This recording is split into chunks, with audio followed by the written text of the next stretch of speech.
Office of the Ombudsman seeks precautionary whole departure order on Senator Chis Escudero and Maynard Ngo who are facing probe for alleged plunder, graft, and indirect bribery over flood control mesh.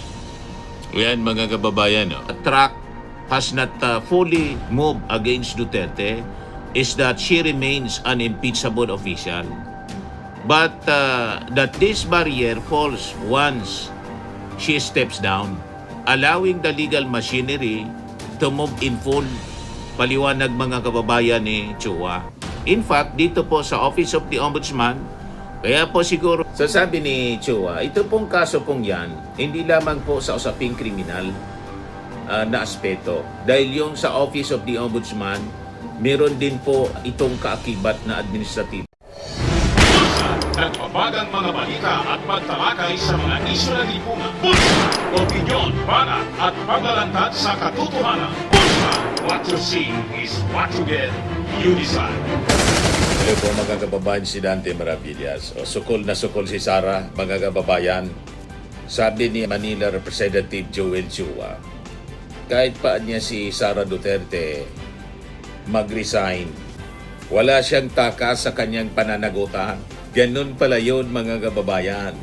At yung perpetual disqualification niya will still follow kahit mag-resign siya. Yun na ngayon ang pinag-usapan kasi sa tindi mga kababayan kasong kinakarap ni Sara na ni isa nga po wala siyang sinasagot. So tinitingnan ng ilan sa ating mga congressmen ang possibility na pag sukol na mga kababayan si Sara, magre-resign na lang. Pero sabi po ni Congressman Chua, tuloyan niya yung perpetual disqualification. Hindi siya makatakbo. Malamang mga kababayan, tumakbo na lang palabas ng ibang bansa si Sara Duterte. Kaya po may application siya for travel authority. Pag mga kababayan, magkagipitan talaga, lumipad na lang. Kaya dapat po, mga kababayan, ang susunod na dapat gawin ngayon, yung ombudsman, may precautionary whole departure order laban mga kababayan kay Martin Romualdez. Pero kay Sara, wala. Buti ngayon may development ng balita kay Chis Escudero. May request na sila. Yan yung balita kanina. Office of the Ombudsman seeks precautionary whole departure order on Senator Chis Escudero and Maynard Ngo who are facing probe for alleged plunder, graft, and indirect bribery over flood control mesh. Yan mga kababayan, niling nila sa Sandigan Bayan. Ombudsman humirit ng precautionary whole departure order versus Escudero at Ngo na iniimbestigahan kaugnay ng umano'y plunder, graft, indirect bribery sa issue ng flood control mesh. Hawak ng Sandigan Bayan 6th Division ang application. Layunin nitong mapigilan ang dalawa na makaalis ng bansa habang sinasagawa ang investigasyon sa naturang kaso. So, buti naman, umaksyon na yung ombudsman at hintayin natin yung magiging desisyon ng Sandigan Bayan. Kasi nauna pa yung kay Martin Romualdez. Isunod ninyo si Sara Duterte. Kasi may usap-usapan ngayon na baka mag-resign na lang si Sara at may application for travel authority. Kaya lang, kahit in-approve ng Palasyo Malacanang, ang reklamo kasi late, in-abort ni Sara, hindi na itinuloy. So dapat may whole departure order din mga kababayan na ipalabas. Precautionary whole departure order laban kay Sara Duterte para amanos. Tama, fair mga kababayan. So, balikan natin itong sinasabi ni Congressman Joel Chua na kahit mag-resign itong si Sara Duterte, hindi siya makakataka sa accountability. Sabi po ni Chua, unang-una po, yung kanya pong pag-resign ay hindi po pag-absuelto sa kanya sa pananagutan. Dahil meron po ring nakaumang sa kanyang kaso sa ating Office of the Ombudsman. Sabi po ni Chua, chair ng House Committee on Good Government and Public Accountability. Sa isa news forum kanina, sabi ni Chua, one reason that the Ombudsman track has not fully moved against Duterte is that she remains an impeachable official. But that this barrier falls once she steps down, allowing the legal machinery to move in full. Paliwanag mga kababayan ni Chua. In fact, dito po sa Office of the Ombudsman, kaya po siguro hindi pa makausad pagdating po sa kanya dahil siya po ay isang impeachable officer. Opo, inaantay pa po. But insofar as yung other po na mga kasama po dito sa kaso, pwede pong umusad. Pero once siya po ay nag-resign, gugulong na po ang batas. Gugulong na po ang ombudsman. Walang takas, mga kababayan, sa accountability itong si Sara Duterte. Kahit pa po mag-resign siya. Tuloy ang paghabol sa kanya kasi may pananagutan siya, mga kababayan, sa batas. So sabi dito sa balita, Chua stressed that the matter does not stop at criminal exposure because the ombudsman case also carries an administrative dimension that can end in a lifetime ban from public office, which makes resignation an incomplete and inadequate escape route. So sabi ni Chua, ito pong kaso pong yan, hindi lamang po sa usaping kriminal na aspeto. Dahil yung sa Office of the Ombudsman, meron din po itong kaakibat na administratibo. At doon sa administrative, pwede rin pong maglabas ng perpetual disqualification, paliwanag po ni Chua. So madaling sabi, she can run but she cannot escape. Pwede siyang tumakbo pero wala. Hindi siya makakatakas sa accountability. Kasi pati sa ombudsman, mga kababayan, paliwanag ni Chua, mayroon ding kaakibat na administratibo. At doon sa aspeto ng administratibo, pwede din magpalabas ng perpetual disqualification yung ombudsman. Wala talagang takas. She has to face the music, mga kababayan. Ginusto ito ni Sara Duterte. Siya yung may gawa ng ganyang mga katarantaduan. Di ba? Wala man nagudyok sa kanya. Yan ang paliwanag ni Chua. He then drew a distinction that he said, the public must understand clearly, which is that impeachment itself, anya, does not send anyone to jail, but it does carry two serious constitutional penalties that go to the heart of the public office. Pero just the same time, sabi ni Chua, ang impeachment po kasi, ang penalty po niyan dalawa. Removal at perpetual disqualification. Wala pong kulong yan. Yung impeachment para po sa paglilinaw sa ating mga kababayan. For that reason, he argued, a resignation should not be allowed to short-circuit the issue of perpetual disqualification, especially if the House has already endorsed the complaint and one of the express prayers has already been placed before the Senate. Madaling sabi, mga kababayan, mag-resign man si Sara, habulin pa rin siya ng Kongreso para sa perpetual disqualification prayer. Hindi na siya makatakbo talaga sa anumang public office. Tama lang, mga kababayan, kasi kahit saan mo tingnan si Sara Duterte, hindi maaari siya, mga kababayan, sa public office. Walang respeto sa institusyon, kahit sa Office of the President, mga kababayan. Walang respeto. Nakita po ninyo yung kanyang sulat. Yan ang sulat ni Sara Duterte sa Office of the President. Attention, Office of the President. Thank you for the last-minute issuance of the Travel Authority. I regret to inform you that the plans have since changed due to uncertainty as to whether I will be permitted to depart. You will be receiving a new request soon. Please ensure that the necessary documents be processed and issued promptly, allowing sufficient time for the travel preparations rather than only a few hours before the intended departure. Additionally, ensuring the confidentiality and proper handling of sensitive documents would greatly contribute to maintaining effective security arrangement. God save the Philippines, Sara Duterte, Vice President of the Philippines. Minimuhan mga kababayan ni Sara yung Office of the President as if under niya yung Office of the President, yung tenor ng pagkakasulat. Attention, Office of the President. Ganon si Sara Duterte. Walang pagrespeto. Kahit sa Office of the President, ang feeling niya, emperor siya, Vice President siya, pero ang feeling niya mga kababayan, mas mataas siya sa Presidente. Yung pagkasulat po, walang communication etiquette, sabi ng isang observer. Ito mismo yung post ni Lizzie David Samar. Tama ito. Ito naman ang isang pagkakataon na nagpakita ng kabastusan si Lustay. Tingnan nyo ang choice of words at tone of expression sa kanyang sulat sa Office of the President. Parang sumulat sa subordinate niya. Basahin yung mabuti. May pananakot pa. Tama ba yan? Parang walang modo. Hindi tama talaga ang pagpapalaki. Brat, siya na nga ang nagre-request ng permit. Siya pa itong brusko. Simple rude o simply rude. OMG, gawin mo kay Trump yan. Patay kang bata ka. Bastos talaga.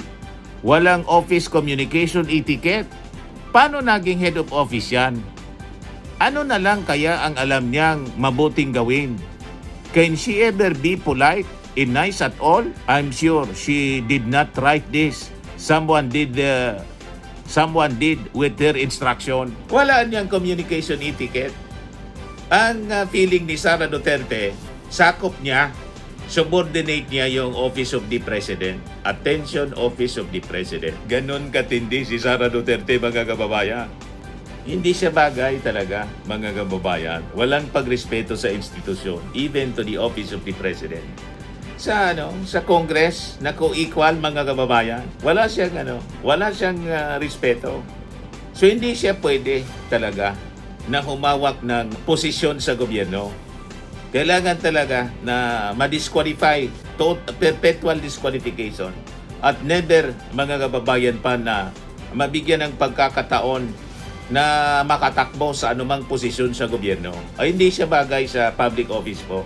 Kasi ayaw niya ng accountability.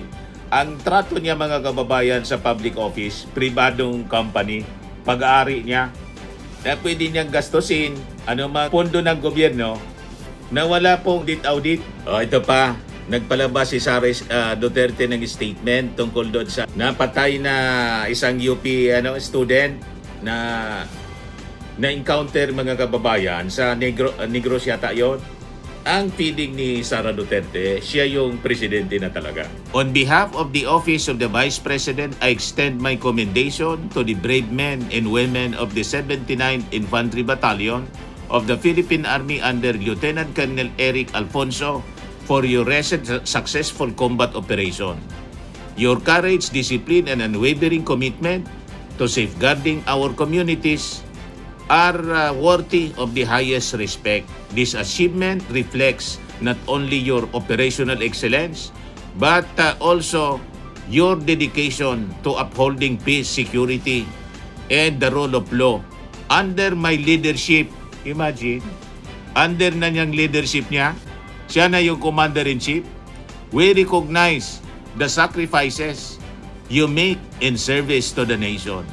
May this accomplishment continue to inspire unity and strengthen our collective efforts toward lasting peace and development. Sara C. Duterte, Vice President of the Philippines. Ang feeling niya, mga kababayan, siya na yung presidente, commander-in-chief, under my leadership. O diba? Masyadong assuming po. Sabi ni Benji, feeling president si Inday Chaki. Akala niya siya ang commander-in-chief. Kaya sa kanyang statement, sabi niya, under my leadership, bakit? Siya na ba ang Pangulo ng Bansa?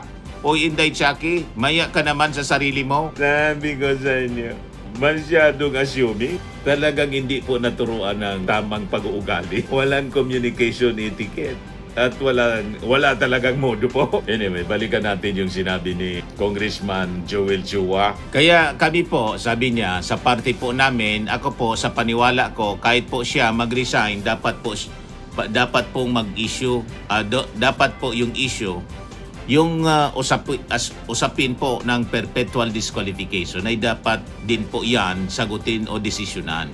Kasi ang magiging prayer po dito, once na ito po ay inendorso na sa Senado, ang isa po sa prayer dito ay perpetual disqualification. Dapat po yan resolbahin po ng Senado. Chua also pushed back against claims from Duterte's camp that the recent hearings of the House Committee on Justice had turned into a fishing expedition, saying the panel is acting squarely with its rules and a manner akin to preliminary investigation, where both sides may continue submitting evidence. Unang-una, under sa aming rules, Section 7, we are allowed to issue a compulsory processes and to gather additional evidence. So, maliwanag po sa rules namin yun. Ito pong ginagawa po namin, this is akin to, ibig sabihin ito'y parang parihas po sa preliminary investigation kung saan ang complainant at saka yung akusado dito po sa kanila, respondent, pinapayagan na magsumite ng ebidensya. So, i-added that the committee remains open even now to evidence from Duterte side, which for him only reinforces the point that what the House is doing is not ambush litigation but due process under the Constitution. So until now, maski nga po sila, magsumiti po sila ng ebidensya, tatanggapin din po namin. Kahit na hindi naman po nila i-attach doon sa kanilang answer ad cautelum. So dito po, lahat po dito bilang parte po ng due process. Lahat po yan binibigyan. Iya problema, humingi ng due process si Sara Duterte sa Korte Suprema ng paboran yung kanyang kailingan, ayaw man yung i-avail yung due process na binibigay ng Congress. The charge niya of a fishing expedition falls apart for a more basic reason, which is that the proceedings are not about idle curiosity or partisan spectacle, but about constitutional accountability for the handling of public funds and public power. At saka unang-una po, ito pong pinag-usapan natin ay accountability. Ito po ay pinakang mataas. Nakalagay po ito sa ating saligang batas. Public office is a public trust. So pinag-usapan po dito ay ang pera ng bayan. Hindi naman po pera ng hindi po niya pera. Hindi po niya ito pera. Hindi po pera namin. Pera po ng taong bayan ang pinag-usapan dito. Yan nga po ang problema. Ang feeling ni Sara, yung pera ng bayan sa kanya lahat, ayaw ng accountability. Mga kababayan, galit siya pag tinatanong. Walang tanong-tanong. Kaya dapat talaga perpetual disqualification. Hindi bagay si Sara Duterte sa public office. Lalo na sa pagkapangulo. Napakawalang modo. Vice Presidente, feeling niya, Presidente na siya.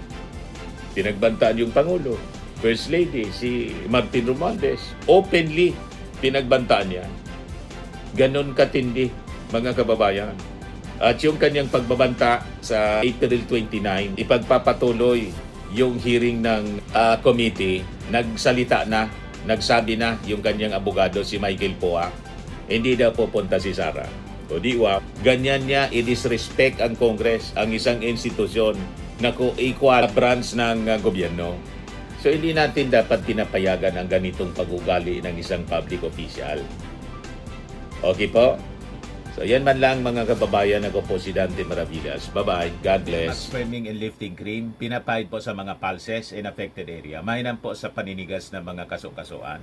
Ito naman po, Automax Radiant Serum. Sa mukha naman yung application, anti-aging po siya. You will look 10 years younger than your age. Sa mga cancer patients naman po, baka lang gusto ninyo itong itry. Nengsia Red Mix Fruit Drink. Hindi mo po siya gamot, food supplement siya. Kaya lang, gawa siya mga kababayan sa goji berry. Yung goji berry may anti-cancer properties. O ngayon, yung mga inquiries ninyo, dumiritso na lang kayo sa aming messenger sa Facebook para masagot namin agad. Ayos pa?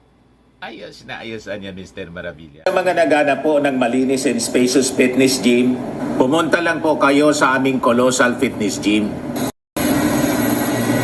May Grab car rental din po kami. But anyway, ito po pala yung aming bagong product na binibenta online.